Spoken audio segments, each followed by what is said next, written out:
Everyone who is tired and frustrated with Mnangagwa's policies must know that he was invited by someone who could have made a decision, and we couldn't have had Mnangagwa even as acting president in 2017.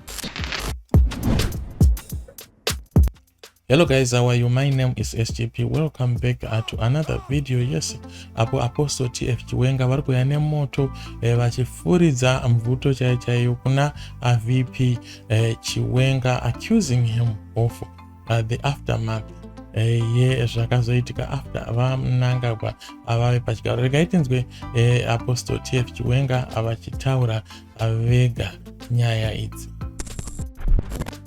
We're disappointed in him because when he got the vice presidency, he forgot what they promised the people in that grand TV speech. They were targeting criminals. Now the government is full of criminals. Which criminals were you targeting now? When your own boss is criminal number one. How can you target criminals and invite a criminal to be the head of state? So we have a problem looming. A miscarriage is coming to take place very, very soon. I am not sure we can pray about this one. There are things that I can say, let's pray about. I'm honest. I'm not sure we can pray about this one as a church. I've been praying myself about this one. A miscarriage is a situation where when you are hopeful that something is just about to take place, someone comes and scatters the hopes. You go back to square one. I want to repeat the few words I said before. I said that we have missed Mnangagwa as a president running in the second term today. Mr. Chiwenga must take a fair share of responsibility over that. He could have made a different decision. Everyone who is tired and frustrated with Mnangagwa's policies must know that he was invited by someone who could have made a decision, and we couldn't have had Mnangagwa even as acting president in 2017. The problem we have now is bigger than the problem we had in 2017. In 2017, Mr. Chiwenga was an army general. He was the commander of the defense forces. He had military strength. Now he doesn't. Those who are hoping that he's going to do something, you must be hoping that he does something he has never done before for that to happen. We knew that they were going to treat him like this. That's why I spoke the way I did. I didn't start speaking about Mr. Chiwenga on the public. He knows this. I reached out to him. I had his number. We talked. I continued to say, I want to see you. I have a prophecy that I want to give to you.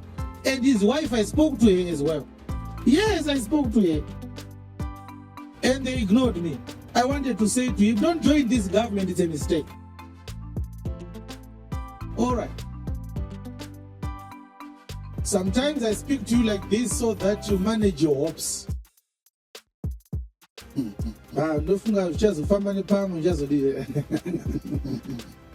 no longer want him now in the presidency.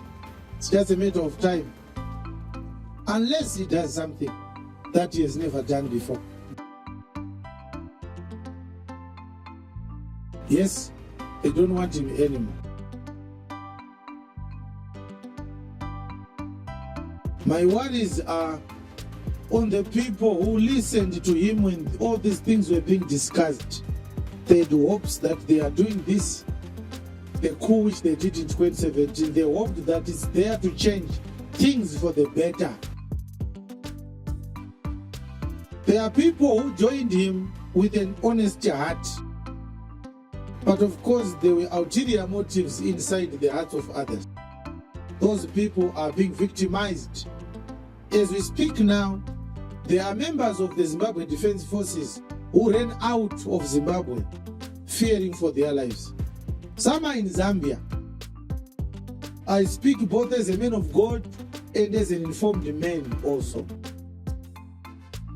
How many were forced to retire because they were deemed to be too close to him? How many were posted to embassies? How many were killed? The question I have to Mr. Chiwenga is, why are children dying while you are watching? Is it not the job of a father to protect children from enemies, foreign or domestic?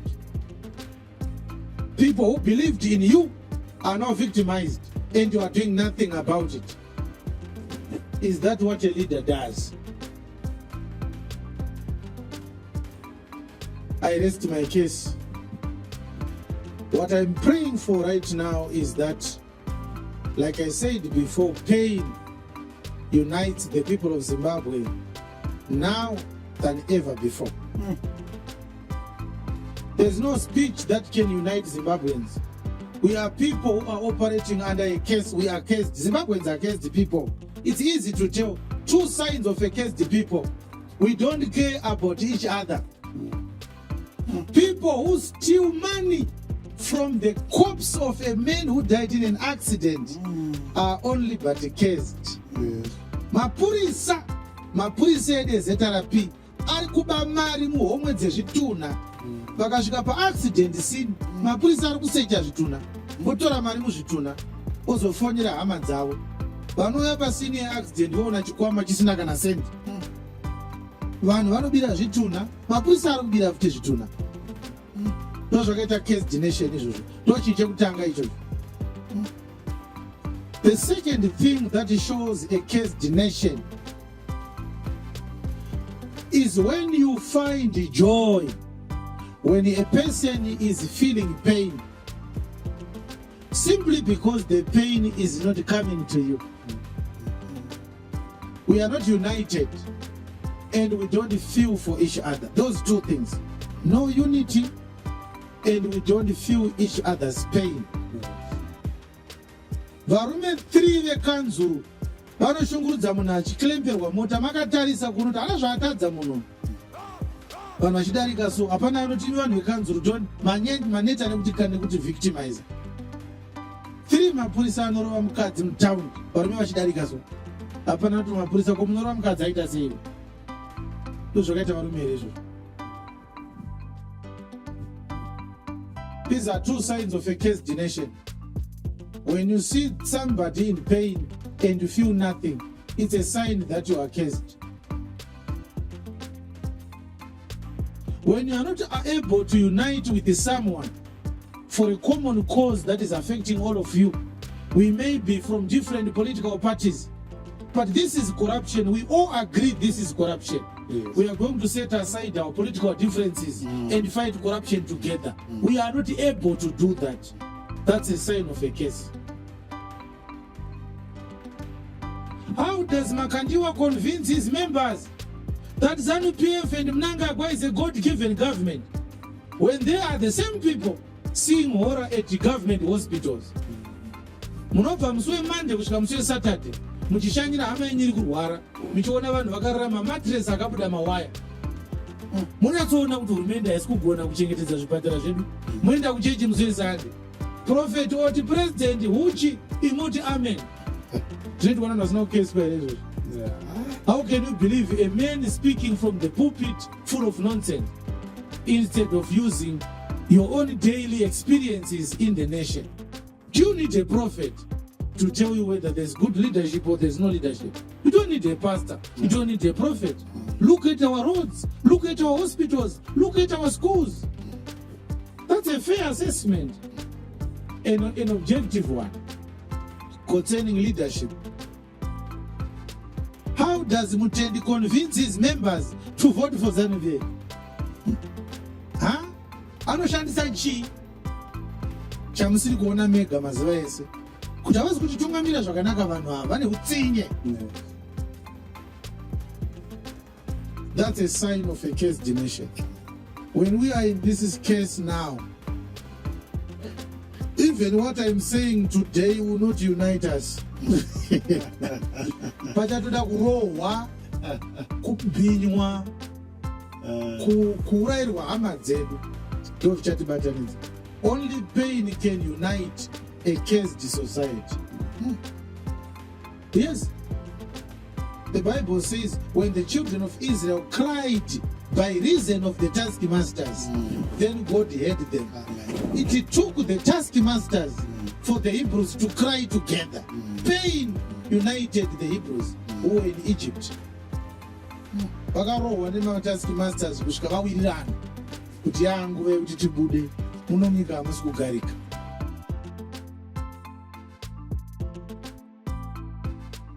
So this is what I wanted to say. We are just about to witness another miscarriage. The prayer I want you to do now is that pain doesn't take too long to unite us. I will say it again. The prayer we need to make is that pain should not take 10 more years to unite us. Our problem is so big that a village cannot solve alone. A location in Harare cannot deal with alone. It requires the whole nation to speak with one voice. That enough is enough.